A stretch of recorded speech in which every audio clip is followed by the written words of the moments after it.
Bonjour, chers amis, que Dieu vous bénisse et que sa faveur et sa grâce vous soient accordées partout où vous nous suivez actuellement. C'est votre frère évangéliste Rifin. Nous sommes là encore pour parler de la part de notre Seigneur Jésus-Christ. Les thèmes que nous allons faire passer, ou bien les messages que nous allons faire passer aujourd'hui, est intitulé « Préparons-nous car nous pouvons être surpris à tout moment ». Nous savons que actuellement le monde chrétien est dans les désarrois et dans les regrets parce que nous venons de perdre notre frère, notre papa, notre grand frère, notre petit frère, notre ami, le prophète T.B. Joshua du Nigeria. Un homme fervent, un homme qui travaillait pour la part de son Seigneur, on la vie en œuvre à tout moment qu'il prestait, un homme visiblement sérieux, et nous regrettons pour la disparition de cet homme de Dieu. C'est à travers cette disparition que nous avons pu, bien aimés dans le Seigneur, tirer ce thème. Nous devons nous préparer car nous pouvons être surpris à tout moment. Bien-aimés, qui y croyait que cet homme pouvait quitter brutalement ce monde? Personne n'y croyait. Il était là toujours, même avant sa mort. Quelques heures avant sa mort, bien-aimé, il était toujours à l'église en train de servir son papa, son père, son maître, son Dieu, son Seigneur, son roi. Mais hélas, Dieu a décidé de rappeler à lui son serviteur. On ne peut pas entrer dans les secrets de Dieu pour connaître ce qui s'est passé, mais nous, en tant que chrétiens, nous disons gloire à Dieu. Nous remercions Dieu parce que la Bible dit, à toutes circonstances, nous devons rendre gloire à notre Seigneur et Sauveur Jésus-Christ. Nous allons lire la parole de Dieu dans le livre de Amos, chapitre 4, verset 12. Je lis la parole. « C'est pourquoi je te traiterai de la même manière, Israël. Et puisque je te traiterai de la même manière, prépare-toi à la rencontre de ton Dieu, ô Israël. » C'est Dieu qui s'adresse à Israël. Mais aujourd'hui, Dieu s'adresse à toi et à moi. Il nous dit de se préparer. Bien-aimés dans le Seigneur, nous vivons dans le monde, mais nous savons, chacun de nous sait qu'un jour, il partira. Que tu le veuilles ou pas, tu partiras. Mais la grande question qui se pose, oui, je vais partir, mais où? Il y a des endroits qui nous sont réservés, ou le paradis, ou l'enfer. C'est à nous qui sommes vivants maintenant de faire les choix. Les choix nous appartiennent. Les choix nous appartiennent. Et Dieu, dans sa bonté, il nous dit dans les livres de Deutéronome, chapitre 33, verset 19, il a mis au devant de nous la vie et la mort. Et il nous dit de choisir la vie. Choisissons la vie. Et la vie dont nous faisons allusion, c'est Jésus-Christ. Il a dit, je suis le chemin, la vérité et la vie. Bien-aimés dans le Seigneur, il n'y a pas un autre chemin. Il n'y a pas un autre canal. Il n'y a pas un autre moyen. Le seul moyen qui peut nous sauver la vie, c'est Jésus-Christ de Nazareth. Il a dit, je m'en vais vous préparer une place et je reviendrai pour vous prendre, afin que là où je suis, vous y soyez aussi. Bien-aimés dans le Seigneur, voilà la promesse. Une merveilleuse promesse de notre Seigneur Jésus-Christ. Nous devons nous préparer. Nous devons marcher en conformité à la parole de Dieu.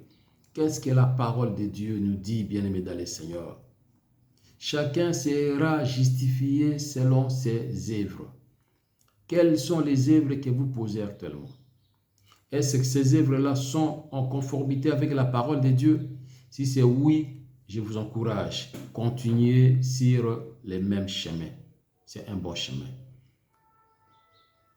Mais si, bien-aimé dans le Seigneur, tes œuvres ne sont pas, ne se concordent pas, bien-aimé, avec la parole de Dieu ou bien avec la volonté de notre Seigneur Jésus, là, je vous dis carrément d'abandonner et de changer le chemin. Là où vous êtes, ce n'est pas un bon chemin.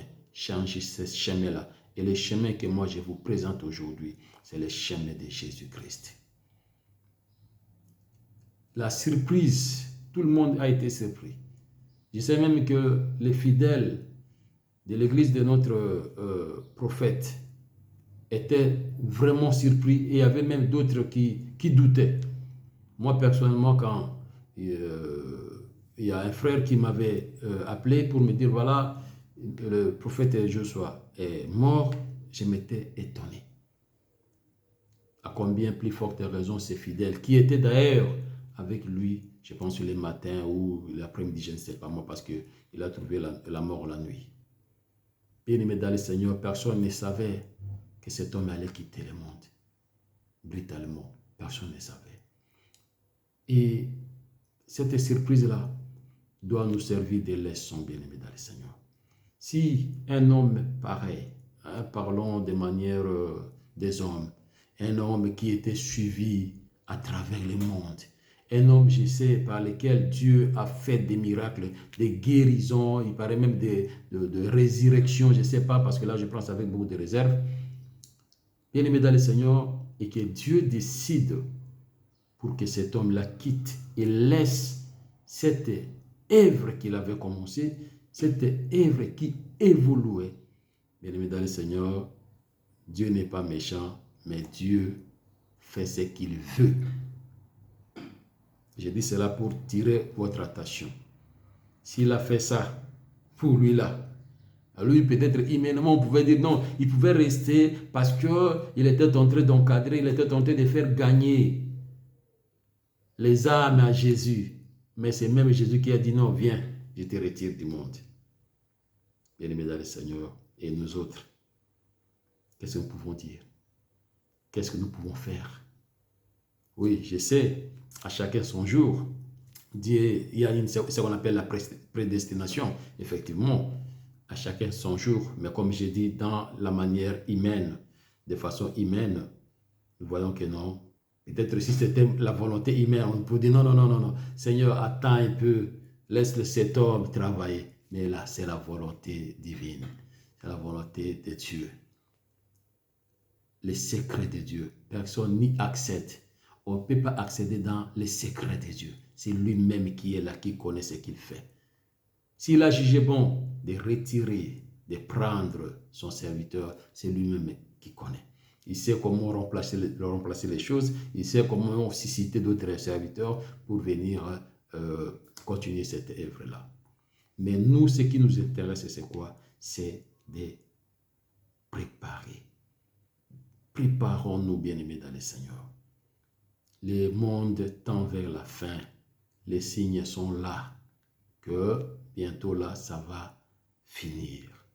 Même si Jésus ne revient pas aujourd'hui, mais il y a des surprises. Il y a une telle surprise, ça peut arriver à toi comme à moi.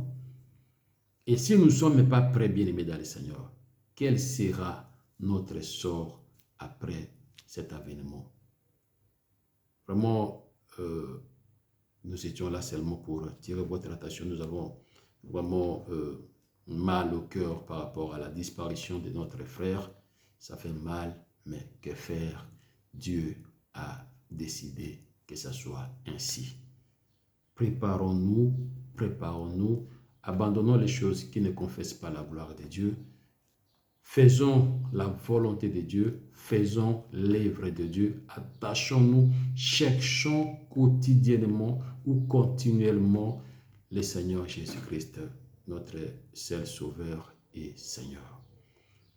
Merci beaucoup et n'oubliez pas d'aimer ou de